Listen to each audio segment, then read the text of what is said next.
All right, everybody, welcome back to the Across the Booth podcast. I'm one of your hosts, Derek. And I'm Scott. And in this podcast, we just want to talk about plain everyday things and how they relate in the life of young people. Nothing too serious. It's all fun and a lot of laughs. So be sure to follow us on all socials down below to stay up to date with the show. And now let's hop into the next episode of the Across the Booth podcast. All right, Scott. So today, we're going to be talking about Samson, all right? But we'll get to that later. First, I want to play a little game, all right? So in my vast spare time, I was searching the bottoms of Amazon and just looking for the most random and the most crazy products that I could find. And so today we're going to play a little bit called Dope or Nope. In this bit, items are going to pop up on the screen that are actual real-life items that people have bought and purchased off of Amazon, and they are used by them. And so it is up to us and to the listener to decide if these products are dope or nope. You ready to play? I think so. I'm a little scared. Yeah, so you're at a massive disadvantage right now. I know everything that's about to pop up. What it is, what it looks like, and you don't. So good luck. I already have ideas in my mind. You're shooting from the hip. So here we go. All right, product number 1, and we'll get your just initial reaction here. What? Yeah. All right, so this is the meat shredder claws. They are $13.07. 7 cents. Don't forget the 7. On Amazon, the product description says they are heavy-duty stainless steel meat claws that are designed for handling large pieces of meat. Grab, lift, and shred roast and other large pieces of meat. Shred a smoked pork butt into pulled pork in just a matter of seconds. It works great with meats such as roast, turkeys, chickens, and hams. Wash with a mild dishwashing soap, rinse, and dry immediately. Do not use abrasive scrubbers. It is dishwasher safe. Somebody left a review saying people love to dunk on these things, mostly because you can do more or less the same thing with 2 large forks. I disagree for 2 reasons. 1, do you actually have 2 forks this large? I don't, and I often find dinner-sized forks both take forever to shred the meat and tend to bend. 2, these let you pretend to be Wolverine. Forks don't. So if you make some smoked pork shoulder much, these are actually really, really useful. So Scott, meat shredder claws. Okay, one more time. What Okay. was the price? $13.07. Oh, I'm in. You're in? I am in. I mean, can you imagine playing Dirty Santa? Yeah. And this is the gift somebody opens? Okay. I mean, that's unbelievable. I mean, I think especially it's worth the extra 7 cents, I think, Sure. just to watch the smile. So you're saying dope. I'm saying dope. I'm saying I'm going to order some. Okay. I'm saying dope as well, mainly because I am transported back to my childhood and can just imagine myself stabbing one of my brothers with this, pretending that I was definitely Hugh Jackman. Well, I mean, I just watched Wolverine last week, so I'm back on. Yeah. All right. So meat shredder. It's a clear decision. It is dope. All right. Number 2, here we go. This is the umbrella hat.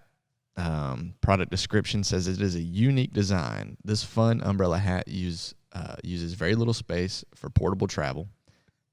And this is the description. Stylish and functional accessories. Stylish. Practical design. Keeps you dry while keeping your hands free. High quality PVC support. Fixed head. No pain for head. Headband is not adjustable. Head circumference 23 inches. So you have to have a very specific sized head for this. Please buy it according to the size. Function. This Oxford cloth top bounces light off so you don't absorb heat and anti-UV, which keeps you much cooler with the sun off your head. It stays in place and gives you the freedom to use your hands, walking the dog, hold bags, or even tuck your hands in your pockets. Opening and closing is pretty simple. Pull the middle to open, wear it on your head. When no use, just close it as a normal umbrella. Useful review says this is a goofy looking hat, but man does it work. It reflects the heat, super lightweight, folds up easy like an umbrella, not too durable. But if you treat it right, it will last without an issue. So Scott, umbrella hat. Dope or nope? Oh, I'm sorry. It is $9.99 on Amazon, so $10. $10 is not a monster investment. And are they seeing this exactly like I'm seeing it on the screen over there? It looks like it's got a flame out the top. Oh yeah, it does. With the light above my shoulder here. But that, I cut grass on the side. Yeah. And I've got some weird looking hats to keep the sun off of me, but I'm not going there. I'm not going to wear that. I'm going to have to go nope. Okay. Although if it functions like they say it does, it might be worth it, but I'm not wearing that. I also am saying nope because I just can't ever imagine myself wearing it, just to be honest with you. It's huge. It needs a chin strap. It may have one. I can't really tell. Hey. All right, so umbrella But it hat. would look good with the masks that we're all having to wear right now. Let's Right. just cover it all up. Right. I wonder what it would look like if you folded it up while you were wearing it. Somebody needs to make one that looks like a tent. It just goes all the way around you and gives you your own personal space. You can just plop down. Yeah. There's a little seat that flops out on the tent. I'm sure they're out Anyway, there. Yeah. All right, so umbrella hat. We're definitely going nope. Okay. Number 3. I'm kind of excited about this one. I feel like this is going to be a spicy take. All right, this is the finger food utensil. Oh. Listen to this. This is $13 on Amazon. $13. Product review says this is for chips, popcorn, pizza, party food, or finger foods, appetizers, and anything else that makes your fingers cheesy, greasy, or sticky. It's designed to go on and off with ease. Our unique shape fits comfortably on any size fingertip. Food-grade silicone is easy to clean, dishwasher safe, and can be prepped and can be placed in boiling water to disinfect. Use as a finger food utensil or for kitchen prep. This is for ages 12 and up. Used for review says, my boy loves to snack. However, he does not like the smell and the dust that chips and crackers tend to leave behind on his fingers while snacking. I got these, and he loves them. They totally work for my OCD child, and he carries them in his lunchbox every day. So, Scott, finger food utensils for cheesy, greasy, or sticky food. Is this dope or nope? It probably, I'm going to tell you that when you go to the beach in the summer, the best lunch that you can have is a peanut butter and jelly and those little cheese balls, cheese puff balls. Like this huge... Yes, the container. big container of them. Yeah. Anyway. And when you finish, your hands are just as orange as those things were. But half the fun's licking all that off. Yeah. So I'm going to go with no. Okay. Nope. Okay, so I had a very similar reaction. Was like my favorite part about eating Cheetos is the leftover residue that you get on your fingers. Also, my initial snap reaction was, I want to go home and eat some Cheetos and then smell what the cheese smells like on my fingers.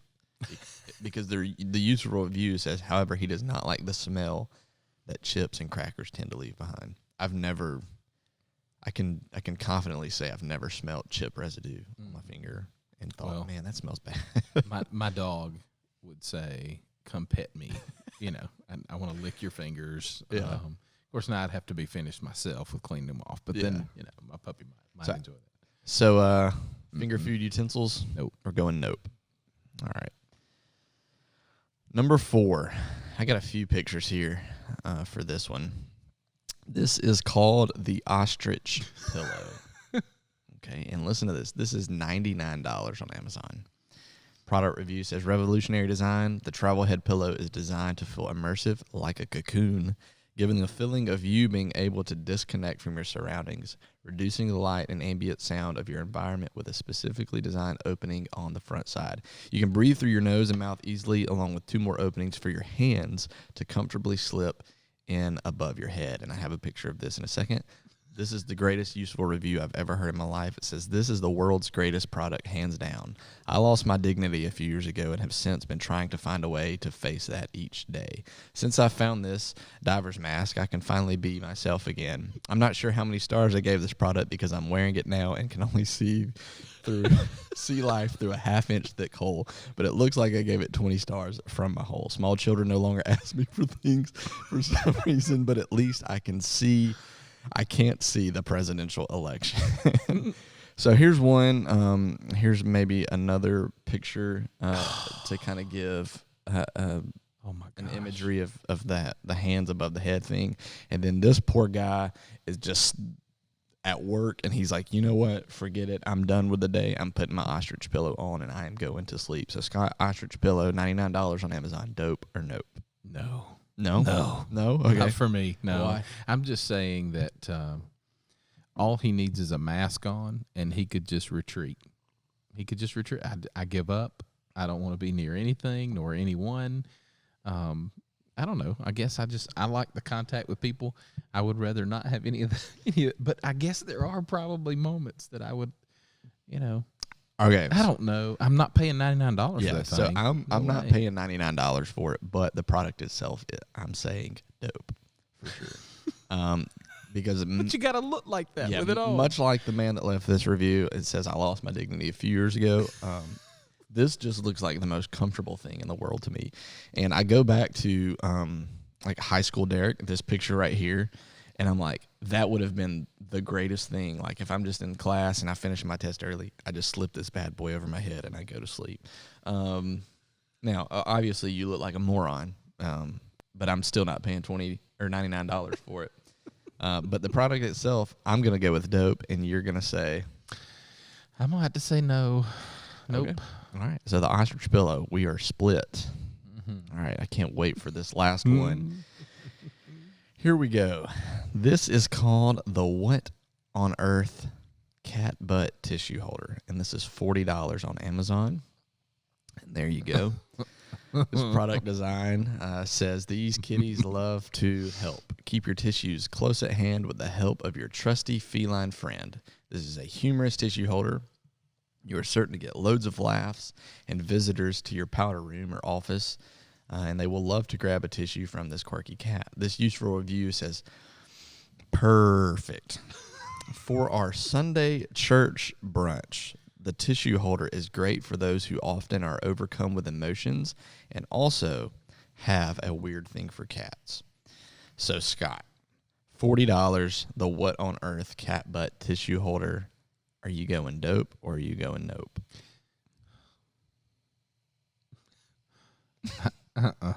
I'm going no.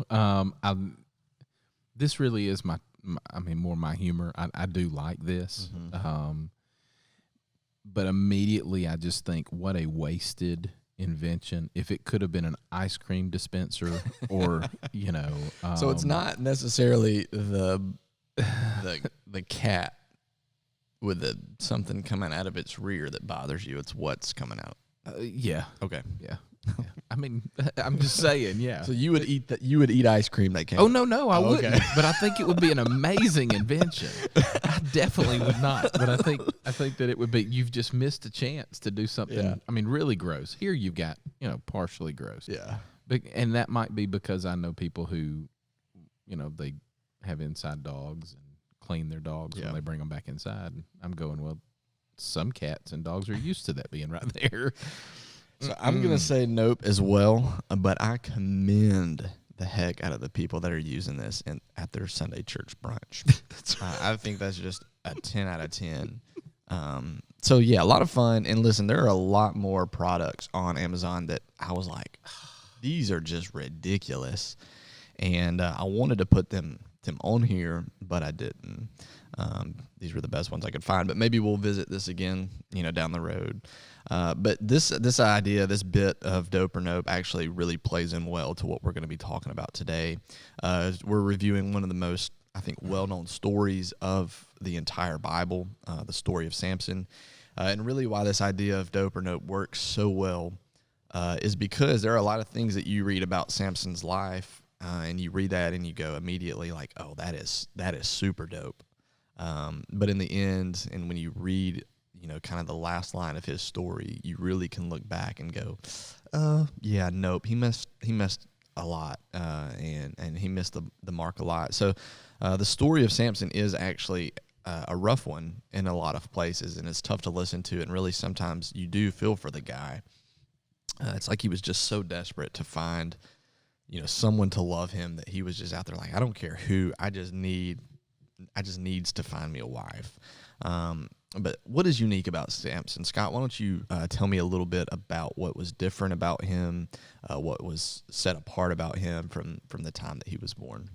Well, really, from before he was born, you look at his, the story kind of starts with him in Judges 13, where it talks about his parents had no children. And so an angel appears to the mom and says, hey, you're going to have a baby, but here's the deal. No razor can touch his head. He can't drink alcohol. He can't touch anything that's dead. So it's going to be a Nazirite from before or from birth. But then he says, you can't drink anything, no beverages that come from grapes or from the vine. And so he's saying, even now, before I'm telling you now that you're going to conceive and bear a son, and even now you need to cut all the things that you can control about the Nazirite vow as well.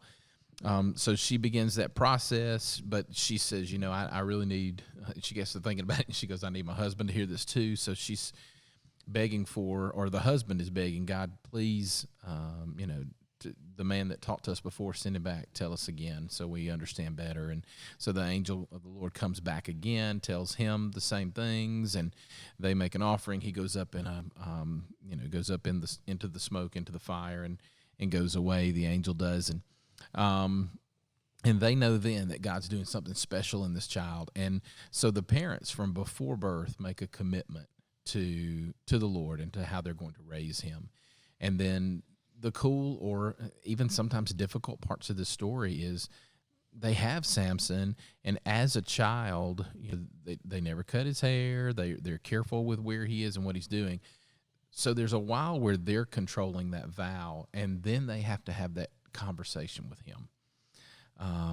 This is why your hair is long. This is why you're not going to drink from the fruit of the vine. This is why you're not going to touch anything dead. You're going to be holy. You're going to be set apart for God. So he gets that, and he does honor that with his life. He begins to live that life. And as you talk about, you get to thinking about the stories. There's some big stories in his life that everybody knows. But he had a wife before he's hanging out with Delilah, and he goes down among the Philistine people. But one thing I forgot to say is the Lord told them that he will be raised to go against the Philistines. That is his purpose. That is why he has this vow. He's going to have great strength. He's going to be an amazing warrior. And as you study up on Nazirites, there's a lot of things there about them cutting their hair and things along that line. And when you make that lifetime commitment, it's a warrior commitment. He was also a judge in Israel for over 20 years. So he goes down to among the Philistine people, and as he's walking along, he sees this woman, and man, he's like, wow. And he goes back to his parents and says, hey, I have seen a woman who is in Timnah, and she is hot. Basically what he says is, she is right in my eyes. I enjoy seeing her. She's the one I want. Go get her for me. The process starts. The parents go down. They get married. But he gets a little cocky. This is where he's gone down. He's at a time when he's away from his parents. He kills the lion with his bare hands. But now one of the things we need to note that I think is important is, he's got the long hair. He's keeping the thing. But when he comes upon the lion, the scripture is very clear to say, so the Spirit of the Lord came upon him, and when it did, then he did this amazing thing, right? So his amazing feats of strength, his really big moments, is because the power of the Spirit of the Lord came upon him. But it was able to do that because he was faithful in keeping his commitments. He was staying strong with what he was supposed to do. So he kills this lion. As he's passing back through, he notices bees have got in it, and have made a nest. There's honeycomb, there's honey, and so he takes some of the honey back to his parents, and then he all the process starts with this woman in Timnah, and I know I'm giving you a lot, but just hang for a second. So he at kind of the feast, the marriage feast, he's talking to the people. He says, if you can figure out my riddle, then I'll give you 30 changes of clothes and 30 fine linens. And he says, but if you can't figure out this riddle, then you have to give that to me. And the people agree. He gives them a riddle, and they can't figure it out. They can't get it. So they go to the wife and pull her aside and go, listen, unless you want us to be ruined because we don't have this kind of clothing to give him, we shouldn't have made this bet, but we knew we'd figure it out. But unless you can figure out what it is for us, get the answer from him, we're gonna be out of luck here. And so she goes and begs him and basically says, you say you love me, but you haven't even trusted me enough to tell me the answer. If you love me, you would. And so he does. And when he does that, she goes and tells them. But then when he figures out, he knew, and he tells them, if you hadn't been messing with my wife, if you hadn't been doing things the wrong way, you'd have never known what the answer to this was. And so he goes to another city. He kills 30 people, 30 of their Philistine people, brings the clothing back and gives it to them. But then he's so mad he just leaves. Well, then her dad gives that wife to his best man and says, here, you can have her. Well, then Samson decides later to go back down and find her. And when he gets there, finds out that she was given away and that she went willingly, and it was with his best man. And that's when he sets the foxes on fire, turns them loose in their fields, and burns their fields down. And it's this constant struggle now between him and the Philistines. He wants to get them, and they are trying to kill him. And but then we get on later into the story, and the most popular kind of part of the story with Delilah begins. And Derek, you I know you've been reading up on that part of all of that as well. So Yeah, so really we find Delilah, and Samson is really killing the game as leader and judge of Israel. He really is. His enemies fear him. His people love him. And in fact, up to this point, God is still with him. And then Delilah enters the scene, and she comes in, and Samson is immediately grabbed, another Philistine woman, and he's like, I want to marry this woman. This is the girl for me. And so 3 times she attempts to get Samson to reveal the source of his strength to her, and he tricks her 3 times, and he lies about the source of where his strength comes from each time. And she comes back and she plays the guilt card every time, and is complaining about being tricked, and really moaning and groaning about, like, oh, if you really loved me, you wouldn't be doing this. And so finally Samson is fed up with it. And it says he's fed up with her nagging is what Scripture says. And so finally he tells her, like, if you cut my hair, then I lose my strength. And so she's got him on the hook, line, sinker. She's got him on the hook for this money that she had been bartering with the Philistines about. And so then the Philistines come in, and they get ready to capture him, and a man cuts his hair off while he's laying in the lap of Delilah. And so Samson immediately hops up when he hears the Philistines coming in, and he's like, bet, I'm about to do the same thing. I'll break loose. I'm going to kill these guys just like I have in the past. And lo and behold, his strength is gone. His strength has left him. And so they capture him, and they gouge his eyes out. Little excessive, but they gouge both of his eyes out, and they tie him up to be mocked basically at this huge party they're throwing because they've captured Samson, the one enemy that they had that they knew could constantly and always defeat them. They've captured him, so they throw this huge party, and it says that everyone was drunk on wine, and in this moment of brokenness, Samson prays to God for strength just one more time, and Samson is actually able to bring down the entire place in this entire palace on this party, including himself. And so Samson holds ultimately, I guess, the final victory there over the Philistines. But again, you just look back on his life and you see these, for lack of a better words, these dope, moments of strength. But really there's a lot of nope in there. And there's a lot of times where we go, man, like you really messed up. And so there's a lot that we can learn from the life of Samson. So, Scott, what is one thing you think can take away from the life of Samson?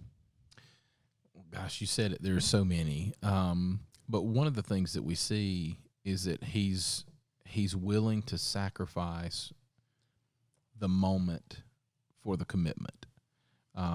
He's with this wife from Timnah, and he gives in to her because of the pressure. I don't really know that it's peer pressure, but it's definitely pressure from her. If you love me, you'd tell me. You wouldn't leave me out in the cold.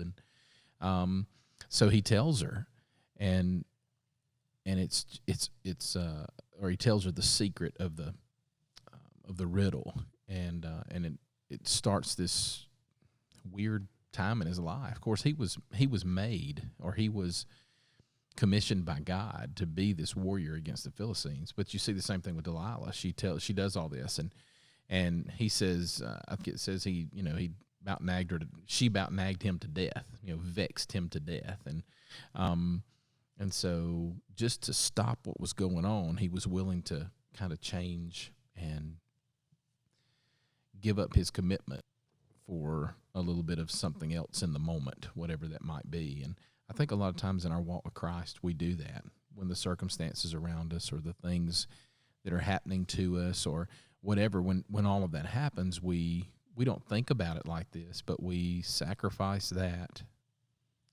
our commitment to Christ for the pleasure of the moment or for stopping what's happening in the moment or whatever it might be. I think there's when we commit to God, we commit to God. Mm-hmm. And I know we're going to make mistakes, and I know that it's walking for Christ. There are so many people who have tried to say over the years that it's a crutch or it's a whatever. We'll pick up the crutch and try walking with it. It's not easy. It's not easy. It's not an easy lifestyle. It's a commitment to loving God with everything in you and serving Him with everything in you. And I don't know. I think there's a lot for us to learn. We need to stay focused on the thing that gives us our strength and our purpose. Good. I would say for me, my mind was immediately snapped to kind of this idea of never underestimate the powers that are out there. Don't ever think that you're above, revealing your secret of where your strength comes from, if that makes sense. Never underestimate the devil, I guess, is a good thing. And when I read this story, it's just really hard not to relate Samson, I guess, back to superheroes, and that's because what he kind of feels like. And so there was this scene from the Black Panther where Killmonger, who's the villain, kind of walks into the palace of T'Challa, who's the Black Panther, and he says, I'm the rightful king, and T'Challa stands up and is like, you know what, I'll fight you. It'll be my joy to kill you. And then he walks out there, and then he gets it handed to him. T'Challa does, and then Killmonger becomes the Black Panther, and that's what I was kind of thinking here is like, never underestimate the powers that are out there, and say, what, I don't have to worry about doing these things because of so and so. And there is a lot of evil in the world, and Scripture tells us that the devil comes to steal, kill, and destroy, and to think that we're above that, I guess, is a really dangerous place to be. Just like Samson thought, like he was above, telling Delilah. He told Delilah, he was like, I'm above this. I don't have to worry about anything going on here. But in reality, we do, and Samson did, and we saw how his life ended up. So I would guess my takeaway would just never underestimate the powers of evil that are out there, but also find hope in the fact that we serve a king who has defeated those powers, I guess. So there is light at the end of this tunnel. I'm not trying to paint a doom and gloom kind of picture for you. We do serve a king who has defeated those powers, but on the other hand, don't underestimate them. So yeah. There's also always, God has a way of doing things, and when He has kind of set up how things are supposed to go, you can expect that that's how things are going to go. Right. It's like sin in our life. He'll forgive us and eternally remove the consequences for that. But when we've sinned here, we have still affected others with it, and we're still going to have to deal with the consequences of what has happened. And I think with Samson, as I've read about this Nazirite vow, one of the things it said was, if a Nazirite broke the vow somehow, they could make a sacrifice to God and could begin that vow again, which is kind of, we're kind of in this place where, we confess our sins and our mistakes to God, and he never left us. He's still holding us. But for Samson, he winds up in this place tied to these poles. Yeah. And he has to, he asks God, he begs God, give me the strength once again. He kind of does that. And then Samson becomes kind of his own sacrifice for fulfilling what God wants there. It's a hard story, but it's God's a just God. It's difficult. Yeah, it is a difficult story to read a lot of times, and a lot of times because, we are Samson in that story, messing up time and time again, and still can't seem to get it right a lot of times. But again, there's hope because we do serve a king who has gotten it right. So fun story. I enjoyed that. Again, so don't when you get to the end of your life, don't look back on it and go, nope. Let it be like, oh, that was dope. I served God with the best of my ability and to the most of that I could. So again, that kind of wraps it up for episode 2 of Across the Booth podcast. Thanks to everybody out there listening. Again, follow all socials. Stay tuned for things coming up in the future. And so, yeah, you got anything? No. Yeah, I don't think so. And we will give 10 points to anybody who purchases any of the items that were shown today and brings them to us. Not the pillow, that's too much money, but the rest are relatively cheap. So if you purchase them, let us know. Leave a comment. Let us know if the reviews were right, if our critical analysis were right. But again, thanks for listening to episode 2 of the Across the Booth podcast. We'll see you next Wednesday. Might have to get those.